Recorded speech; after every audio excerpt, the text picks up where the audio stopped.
Sai Ram, my most humble pranams at Swami's lotus feet.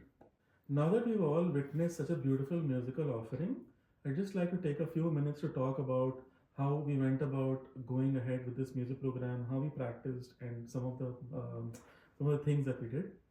The first part is the theme. When we're trying to present a musical program, I always try to think, what is the best theme that you can present.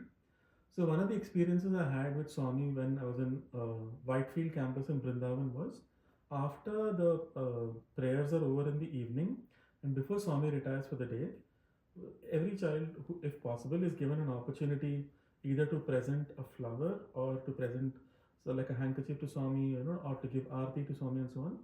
So I had the opportunity to present like a flower for Swami. So that triggered the whole process of bringing this music program together where we're calling it Petals of Love. So if you imagine a flower where you have four petals on it, then I was thinking, so let's start off with a Lord Ganesha offering or a Ganesha Vandanas where we have four songs of Lord Ganesha as the four petals. And then from there it blossoms to the Ashtalakshmi or the petals that surround it. So that was like another thing to support the flower. And in the middle there's Lord Hanuman. And we collect as we go along the way, we collect small pictures of Swami or like different experiences of Swami put together inside that, and then we offer all our collective love and like all the prayers that we have from the children's side, we give that, we offer. So Lord Hanuman will finally offer that flower to Swami. So that's the whole idea of getting this whole program together and calling it Petals of Love. So given the minimal time that we had, so I was thinking of how best we can use not how best we can use the time and how creative can we get.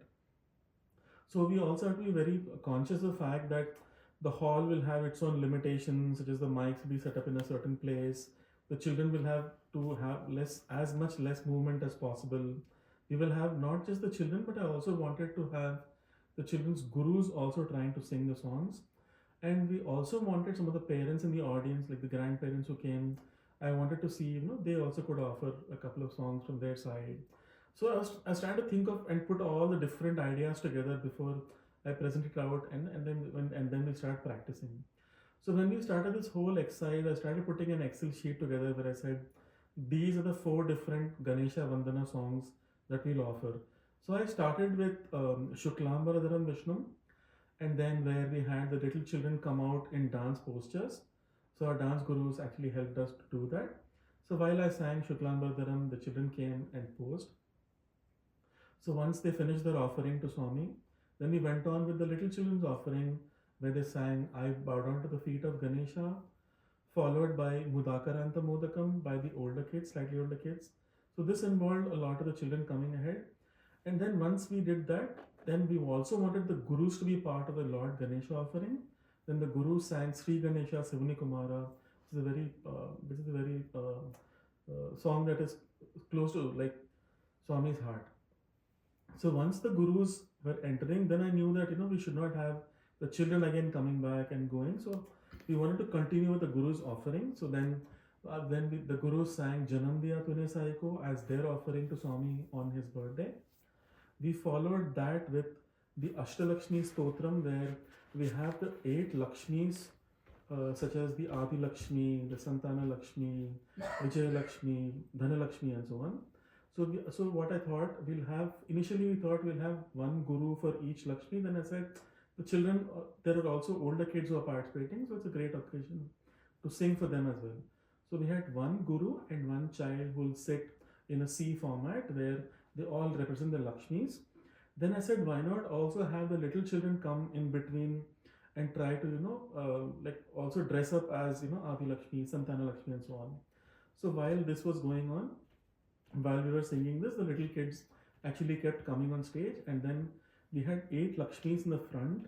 We had 16 Lakshmis who were also singing, plus we had our musicians that we had to identify for each one. Once we finished with the Adi Lakshmi, then I said, once we're doing this, now it is time to give the parents a chance, and the group 3 and 4 girls a chance.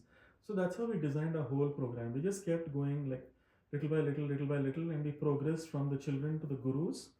And once the gurus were done with their offering, it was time to bring the children back for their offering of Swami's happy birthday.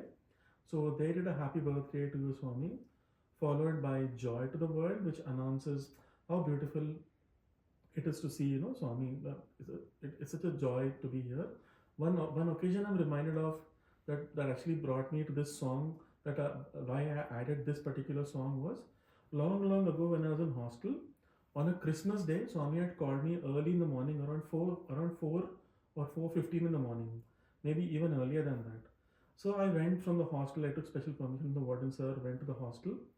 Swami came till the entrance of the mandir. I went inside the gate, and then Swami came from the mandir straight almost to the entrance of the mandir gate. And then he spoke to me for some time. This is inside the mandir, meaning the Prashant Nilayam, the Kulwant Hall. He came to the Kulwant Hall gate. Then I went inside. Then Swami gave me certain instructions that I had to follow.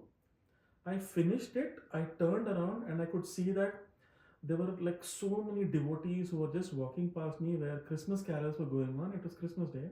I completely forgot after meeting Swami, saying that it's actually the eve of Christmas.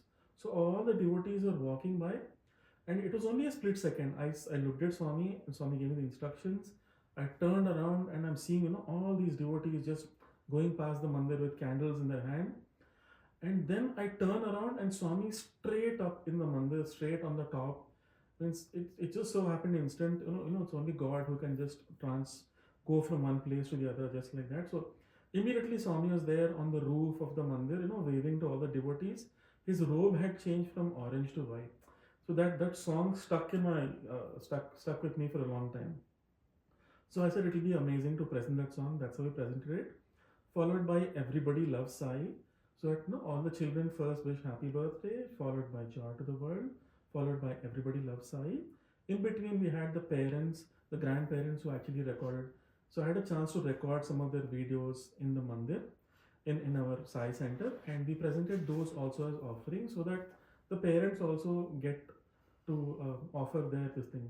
I lost my parents recently, and so it means a lot to me for the grandparents to come and offer their, because they're sitting behind, but they never come forward.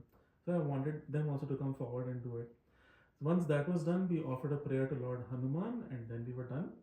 So, like I mentioned this, even with the Parthi Yatra narrative, all this happens only because of Swami's will. So, the only thing I would say is that always keep your faith in the Lord and believe in Swami, believe in the God that you want to believe in. But at least know that there is a higher force that is present that will take care of you. If you truly believe in God, He will take care of you. That's what I want to say. Sayam.